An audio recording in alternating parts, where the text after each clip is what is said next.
Hi, everyone. Welcome to Juntos with Cathy. This is our weekly Thursday show brought to you from the Sacramento Hispanic Chamber of Commerce. It's our opportunity to talk with leaders here in our Sacramento community, find out what they're doing, how we're partnering with them, and how you can learn a little bit more about them.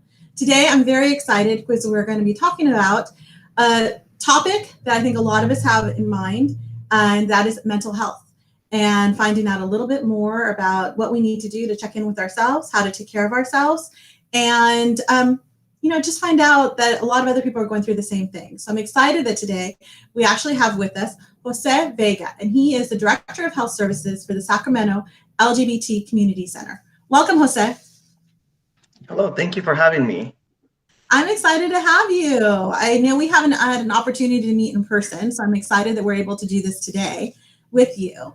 And Jose, before we delve into our main topic that we'll go into a little bit, I want to know a little bit more about where you came from. So I was reading your bio, and I was interested to see that you actually chose to come here to Sacramento from Tulsa.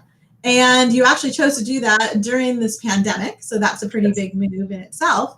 So tell me a little bit about that transition was like, and what made you decide to come to Sacramento from Tulsa? Yeah, so I was born and raised in Tulsa, Oklahoma. Family's from Mexico. And back in Oklahoma, I was the deputy director of Oklahomans for Equality. That's the LGBTQ organization for Oklahoma. And I love the work that I was doing for the LGBTQ community. I'm an advocate for LGBTQ youth homelessness, LGBTQ health, rights, and just all of it for equal opportunity for community. So I have a background degree in health, and then just finding out that in Sacramento, the LGBT Center had the health aspect and the LGBTQ aspect, put them together. I wanted to jump on this opportunity and still be involved with the LGBT community and the movement, and my passion to dismantle all of these health disparities in the LGBTQ community. So two things that came to mind that I'm interested in from what you just said. So you said that you were born and raised in Tulsa, Oklahoma. And I have to be honest, I've never been to Oklahoma. I've seen the musical several times, so I feel like I have a little bit of a kinship for it. But is there a large Latino community in Oklahoma? There actually really is. There's a big area in Tulsa particularly, and it's been named the International District. I was chair of the Hispanic Affairs Commission for the city of Tulsa as a city commissioner. And and so we have a big population of Hispanic Latinx community there. And it was an honor to work with them, and it's an honor to be part of this segment now. Oh, that's so interesting. And so did you have family here out in Sacramento, or you saw this position and just thought, you know what, this is my next great step, and family, I'll come visit you? Like, what happened there? Yeah, so all my family is in Tulsa, Oklahoma, and the other half of my family is in Mexico. So I don't have any friends or family here. So I actually just was ready to jump on this new chapter and this new opportunity in my life. Experience living somewhere else, still have carrying the passion and love for the LGBTQ community and health, and spread my wings and learn how California has been doing the LGBTQ movement and how advanced they've been. It has been night and day experience in Oklahoma. In Oklahoma, there's not a lot of LGBTQ rights. There's still the 287G program that targets immigrants and undocumented folks, and with deportation through our sheriff department. So there's all of these still oppressions and discrimination towards the Latinx community and LGBTQ community. So I've been here for about now 6-7 months, and it is a night and day experience. So you made this big transition also when the world is doing this transition during the pandemic. So, normally, let's be honest, we'll go start a new job, and there is a little bit of fanfare, especially when you first start, right? Because that's when people are most excited about you. You're new, all the ideas, there's kind of all these welcomes and get-togethers. I'm guessing it was a little different for you, right? You're coming in. So how's this transition in just getting to know the community happen for you during this pandemic? It has been hard to network, to meet people, to hear their stories and their experiences. But I'm glad to be meeting folks such as yourself, such Mhm. as other organizations who have welcomed me with open arms. And it feels like a family here in Sacramento. Everybody I've met, the great work that they're doing, and they hear the passion that I have and the work that I want to do here at the Sacramento LGBT Center, that they are all eager to help. Oh, I know this person. Let me connect you, at least e-connection, or that's how we were connected. So I'm really excited to be part of this community and feel the embrace of the community that we're wanting a better world for everybody. Oh, I'm so glad to hear that, because I think that I am, after all this time, I've been here in Sacramento now 20 plus years. I'm from a small town, St. Helena in the Napa Valley. And so I still think of myself, when people ask, like, where's home? I always say St. Helena, although the reality is I've lived here longer than I did at home now. But I find the same thing about Sacramento. I just thought it was, it just embraces you. And it's this place where whatever type of possibility that you have or something that you want to dive into, there's opportunity here to do that. So I'm very glad to hear that you still were able to feel that warmth and welcome, even during this, time that's been so different for so many. So now, you've been there, all of 7 months, and I'm sure you just know all the ins and outs that are going there. But there's, some things about the Sacramento LGBT Community Center itself that I think people should know about.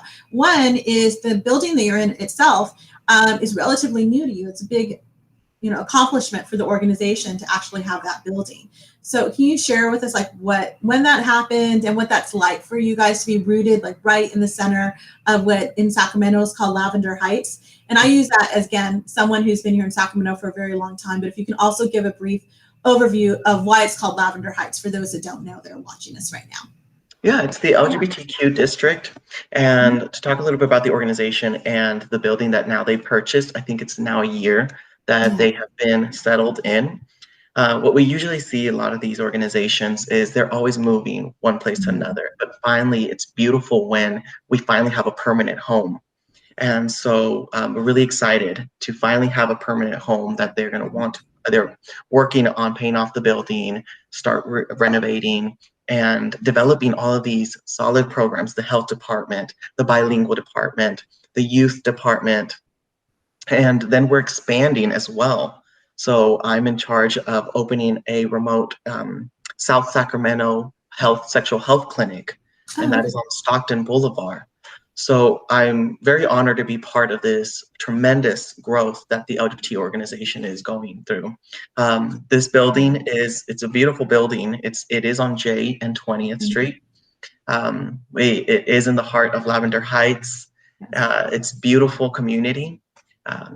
We hope to do a kind of open house as soon as the whole state opens up and people are getting vaccinated. And we do offer COVID testing on Mondays from 5 to 7, and we offer HIV testing. So some of our programming has continued on in person, but most of it is still virtually online. But we hope by this year start having support groups in person where the building is being utilized. It hasn't been utilized in a year because of COVID. So we haven't had a chance to really show off the beautiful home, the beautiful permanent home for the LGBT community. It is beautiful. It's a beautiful building there.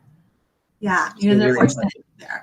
And I also think it's wonderful that you're right in the epicenter of everything, right? So when people walk by, that you're right there, and people can see that you're very much a part of the community. And I love hearing. So you said you're going to have what I would call the remote, but kind of a satellite pop-up center over on Stockton Boulevard. Is that the first type of satellite? Do you guys imagine doing several of those? We hope. I do see that as a goal for any organization. We are opening up the Marsha P. Johnson Center South Clinic out in South Sac. The address is 7725 Stockton Boulevard. There we will be offering support group, counseling services, HIV and STD testing, as well as educational workshops and youth outreach. South Sac is predominantly Black and Brown folk, and we've seen a lot of health disparities there. So we want to provide these services that we offer here in Midtown, that many people can't travel from South Sacramento or north, south, east, or west and come here where like we mentioned in Midtown for these services. So I think the reach is to continue broadening our reach and help more community. That's so good to hear because the services you offer are so needed. So when you talk about the different type of testing that you have there, are those right now, in case anyone's saying, oh, you know what, I might want to take advantage of that, or no, you know, I want to refer someone there. Does someone have to call in to register, to set up an appointment? Are they walk-ins? How does that part work? Yeah, right now we have walk-ins here at the Midtown location. That is 1015 20th Street from 12 to 6, free HIV and STD testing. If you are in South Sacramento, it also is from 12 to 6, HIV and STD testing. Both of them are a walk-in. But if you'd like to make an appointment, that is also accepted. Say that you get out at work at a certain time, or you have this availability during lunchtime, most definitely we can get you in by appointment. And that's calling 916-442-0185. I don't know the number by memory yet, but that's okay. This is just so people share and know, you know, the services that are offered again, because things are a little different right now. We're still trying to get through this COVID pace. So we just want to share that information that you have. So Jose, so we talked a little bit overarching about the different services that are offered there. So are they open to everyone in the community? So if someone says, you know, I'm looking for housing information because, you know, for someone that, you know, that's unhoused, or, you know, you talk about the youth, you know, services that are there. Does, again, same thing, if someone wants to drop in, or are people referred to you? How do people come to know you? Yeah, services are available. Up to everyone. We offer all our services to community members who are needing specific services needed. So say that you are needing housing referrals or testing referrals or any kind of referral, definitely you can call us and we'll provide all of that information. All our HIV and STD testing is for everyone as well. COVID testing. We do provide mental health services as well, and these are free. So if those services are needed, we can offer those as well. But we are able to connect you with other long-lasting services with other partners. Oh, that's so good to hear. And then all the services, are most of them offered in multiple languages, or, you know, is that by request? What are those services offered? Yeah, we do have some bilingual staff who are able to help. And if we do have any language barriers, we have used online services or other language services to help with that language barrier. Okay. Well, good. So it sounds like in just about you have just about everything covered that we could think about that we might need a service in, and but you in particular, you're serving over mental health. And we have heard, even pre-pandemic, you know, there's something we talked about a lot, you know, self-care, mental health. You know, we're all, especially then, we were all working so much and getting burnt out. And then we had this moment where everything stopped, right? Everyone had to kind of regroup, figure out how we were going to do everything. Well, my own team has been on me because they think I need a better laptop because I've done so many Zoom calls. They think that I've just blown it up here. So, you know, there's this whole different transition that was happening. And did you see, because of this, that there was more anxiety being built? Were people actually calling you more, or was there less calls coming in, or, you know, people reaching out, which would also be deeply concerning to you because you're wondering what's happening to them? So, you know, in your expert opinion, as best as you can share, you know, what do you think the state of our mental health is right now, just here in Sacramento? Well, based on our data and information that we've been collecting and the services that we have been providing, it has escalated. It has increased a number of individuals who are needing to seek services. They've lost their job. They are behind bills, legal services as well. All of this does affect the mental health of an individual. On top of COVID and on top of isolation, so all of our services have increased number of individuals who are seeking help. So from if they come in for one service, it'll usually go down the stream of helping with other services. An individual might come in just for an HIV test, and then disclose that they would like to have some mental health services or talk to a therapist. Then they're transitioned to the mental health department. After speaking with our therapist on site, they might need legal services because of legal issues are causing mental health issues. Yeah. And so therefore transitions to there. So it's been a pipeline of individuals, and we've been identifying that all of these have increased because of COVID, because of language barriers, because of a financial stress. So it is a toll on our community. They already been isolated and Yeah. afraid and discriminated because they're LGBT, because they're undocumented, because already have other stress on top of COVID and on top of financial needs. It's another mental stress. And what it sounds, and I'm very impressed by, actually, will say, but it sounds like when someone comes into services, just here at the Sacramento BT Center here, it's not just one thing is addressed. Like you're spending time with them, hearing what could possibly be the major triggers in it, and you're able to either connect them to the next step and other resources that are there either through you or your partners. Am I hearing that right? Is that what's No, happening? that is correct. Exactly. Good. We want to make sure that everybody in the community who comes in to the LGBT Sacramento Center is feeling warmed and welcomed. We always try to lead with good heart and intent to do a warm handoff with the individual if that's the services that we provide or services that we will be referring to. We have our HIV testing and case managers. We have our community resource coordinator individuals who will follow up, make sure that they were able to get the services that we refer them to, and if they've made their appointments and stuff. So we want to make sure that we connect everybody. So you're doing a check-in too. So it would be very hard for someone to get lost in the flow of everything if they've come to you for services. It sounds like you have a good follow-through system in place. We try to make sure everybody gets the ideal 100% service. Do you there at the center during this time, do you see, are you seeing all ages? I'm just curious, is it, because you have a portion that's just on youth programs. Are you seeing our youth going in there too? Are they coming to you throughout all of this too? We have seen an increase on our youth virtual services. Jesse is our director of youth services, and he oversees our Q spot. We also have a drop-in youth center. Youth can come in, just drop in at any time if they need food, clothing, housing, any kind of services. But there has been an increase virtually. Now that youth are doing virtual online, they are very tech savvy. There has been an increase in our youth programming virtually. Good. So I'm glad. So people are reaching out to you. So, here's the thing about mental health. So the things we just talked about, they are, are coming to you when they're at their peak, right? I know for sure my anxiety is so high, my stress level is high, and it might even show up now and kind of in health issues, right? Higher blood pressure, things like that.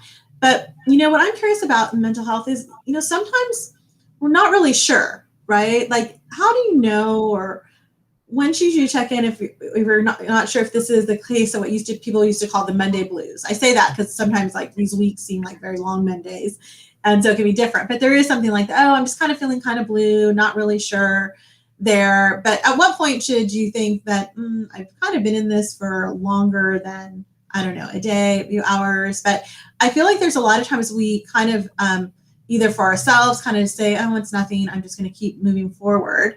And even when you might hear it from someone else and we're kind of quick to be like, you know what, it's probably you're just feeling a little off today because, it's the beginning of the week. But, now that there's so much, how do we really know? Like at what point should we be a little concerned that it's more than like a Monday blues?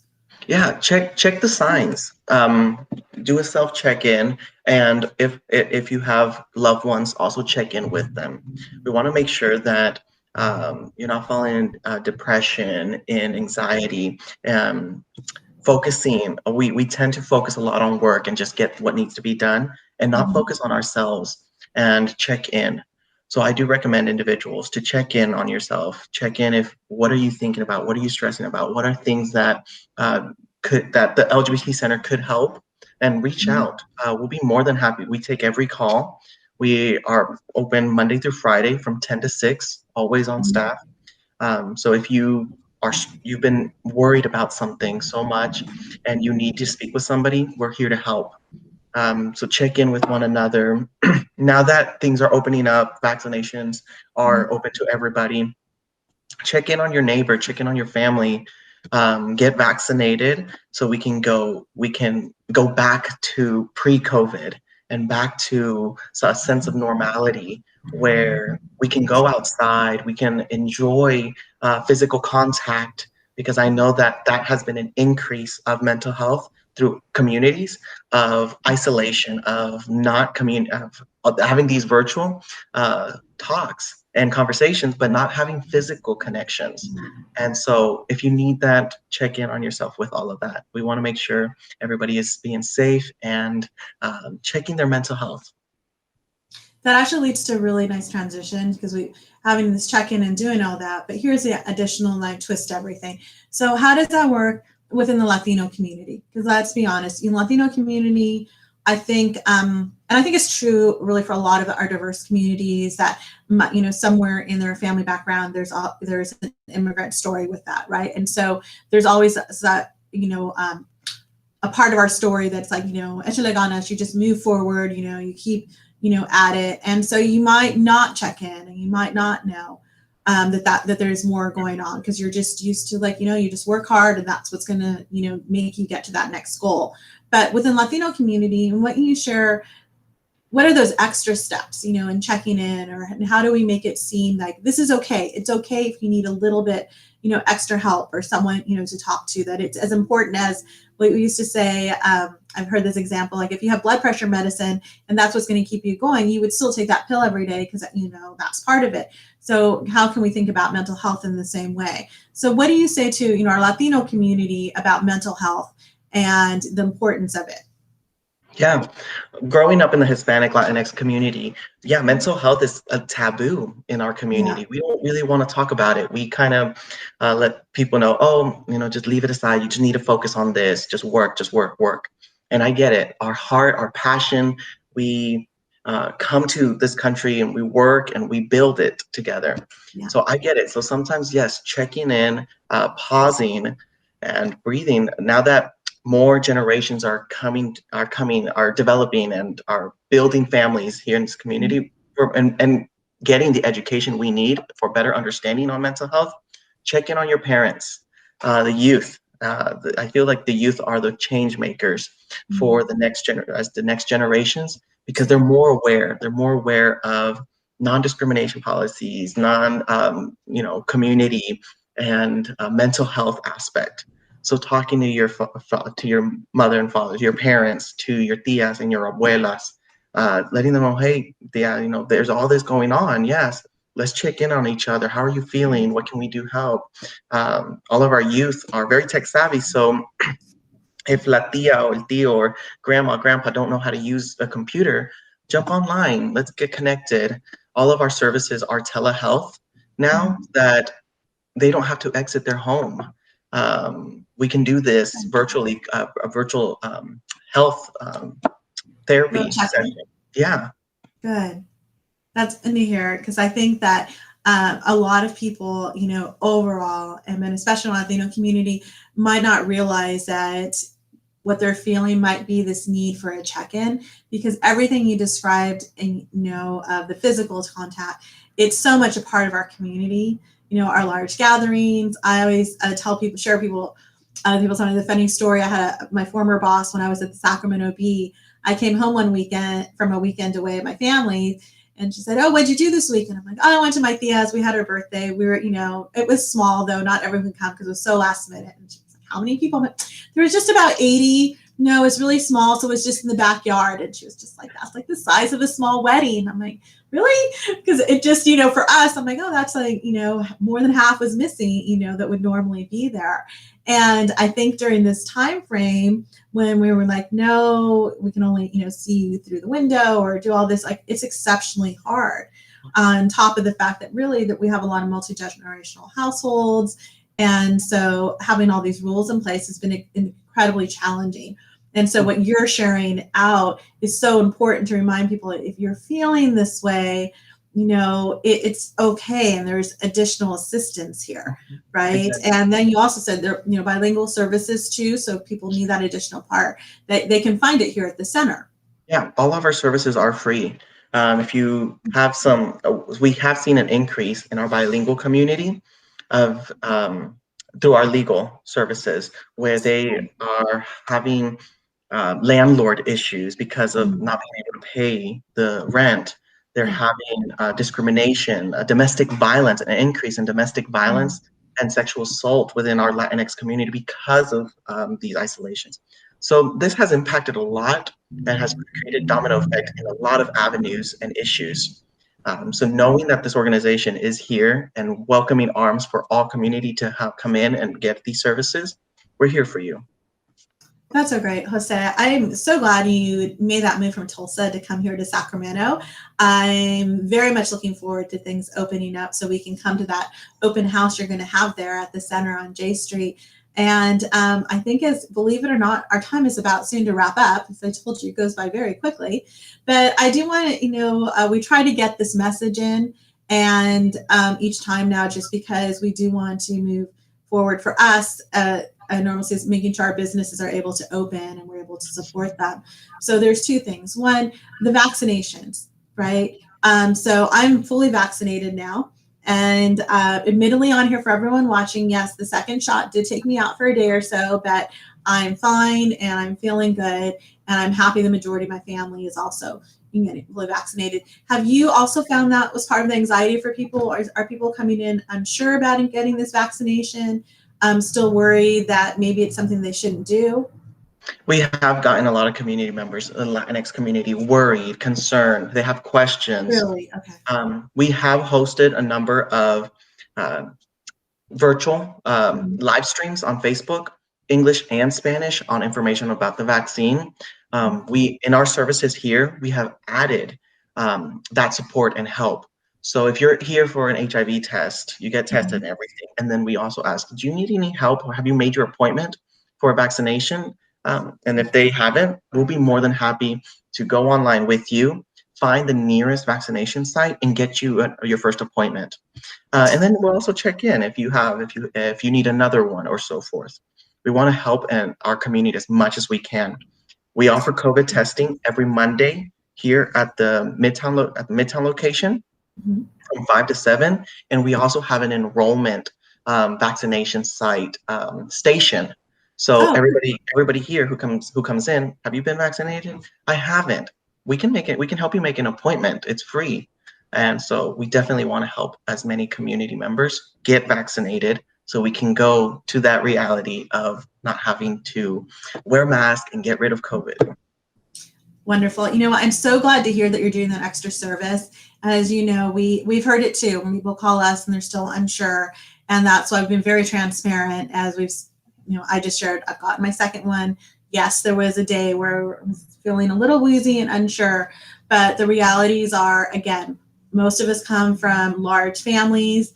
I know that our pod has been about the 6 to 7 people that we've seen the entire year. We're anxious to, for us, it's, our family, our familia, being able to spend time with them. And the only way to be able to do that is to get more and more of us vaccinated. And now that they've opened it up, as you've shared, 16 and over, and they're more available. There's a lot more, clinics available, time available. And some people do need assistance just getting signed up. So I'm very glad to hear that if someone comes to you, they are able to offer that additional service, to them. So it really sounds to me, Jose, that right now at the center, you guys are really the one-stop shop for a lot of services that are incredibly needed in our community.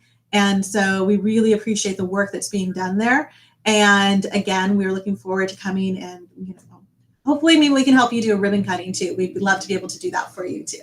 Oh, definitely. Yes, we'll be Yeah. we'll be doing a ribbon cutting opening ceremony for either both locations, but definitely the South Sac. And I Yeah. would love to have the Hispanic Chamber there, welcoming our community there. Yes, you just let us know. We'll get on the calendars and we'll definitely be there. So, Thank you. Jose, thank you so much for being with us today. We really appreciate your time and all the information that you provided to us. For everyone that was here with us today, we had Jose Vega with us, and he is the Director of Mental Health Services over at the Sacramento LGBT Community Center that's on J Street. And so we really appreciate his time, and all the information is provided to us. And make sure that if you know anyone that's in need of any services, that they go there. You can refer them. Their services all free. They offer them bilingual. and let's, be a good community partner there. Last messages. As we shared, if you haven't gotten your vaccination, we are strongly encouraging you to do so. The more people that get vaccinated, the sooner we'll be able to move through this pandemic, and the more of our businesses can stay open. I also want to share with you, as you go out and support our small businesses, please remember, be a little patient with them. It has been a long toll of opening and closing. Staffing is still coming back up, and they're still, working through some kinks, due to the whole pandemic. So as we are ready to enjoy all the services of our restaurants and retail and spas and everything else that's out there, just know that they're, welcoming you to come back, but are just asking us to be a little patient as we do so. So with that, thank you so much for joining Juntos with Cathy. We will see you next Thursday. Thanks and have a great day.